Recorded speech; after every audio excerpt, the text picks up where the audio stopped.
Listen, earlier we told you we were going to give you an insider's perspective of the Sundance Film Festival, and that we have for you right now.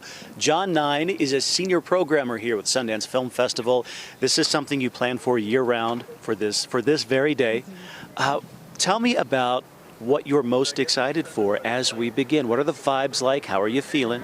The vibes are always good. I mean, we're watching people get off buses and come onto Main Street. They're going to theaters. They're eager to see the films in the program. There's a lot of talk about, Charlie XCX is going to be at Sundance. Olivia Wilde's going to be at Sundance. So it's that feeling of anticipation. And what I love is that there's eagerness for the range of work that we have here, whether it's the big films and the big cast, whether it's the discoveries, whether it's the documentaries.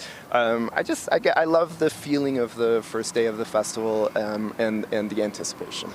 And we felt that too. We've felt the anticipation of a lot of people here in Utah getting ready to say goodbye. I mean, the last time Sundance is here in Utah, tell me, as someone, you mentioned you've been doing this for around 30 years, what's different about this year? What are you guys doing to say goodbye to Utah? Yeah, there's a lot of nostalgia. I first walked up that Main Street in 1996. I've been to every festival since then. It really changed my life, and I think a lot of people feel the same way. It's a special place, and we're recognizing it in a lot of different ways. Not only the legacy of the festival, but of course the legacy of our late founder, Robert Redford, the vision that he had for a place that would showcase independent work, new voices, new stories.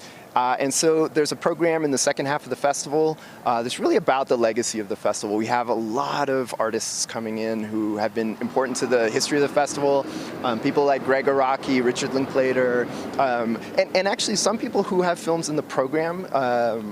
David Wayne has a film in the program 25 years after Wet Hot American Summer. We have a lot of films that we're playing that are repertory titles. So I'm looking at the Little Miss Sunshine bus over here. Little Miss Sunshine, its 20th anniversary, and a lot of the crew and the cast are coming. I think almost the entire cast is coming for that reunion screening.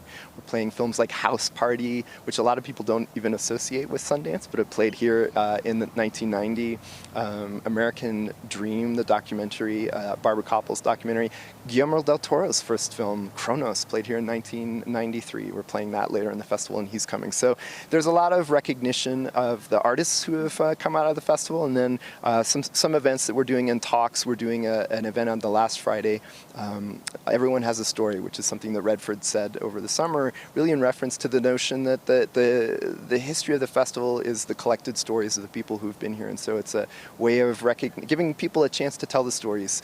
And I think that's what will happen here. Community will gather. They'll each come with their own personal reflections and memories and stories, and we want that to happen too. Okay, and I guess I'm curious for you, someone who's been here 30 years, your future, you said, continues with the festival. What does it look like heading to Boulder, Colorado? Yeah, it's weird because people have asked about, are you looking backwards or looking forwards? And in a way, looking backwards is looking forwards. I think we see this community has come together for, 40 years, 40 plus years. The community, the spirit, the drive of independent storytellers is what we're taking forward, and I think we're celebrating it here. We're celebrating all that it's meant to this festival and to this community, and then we're sort of bringing it forward. I think there's a lot of opportunity. I think people are going to continue to tell independent stories. There's always a place for a festival like this, but I think the part where we recognize this year is really about the impact that this community has had on the festival. The festival doesn't exist without the Utah community, and it's really made it what it is. And so I hope that that's part of what people will recognize in coming here this year. John Nein, senior programmer, Sundance Film Festival. Thank you for your time. Thank you. Good luck. We can't wait to see some of the films. And with that, everybody, our coverage continues after this.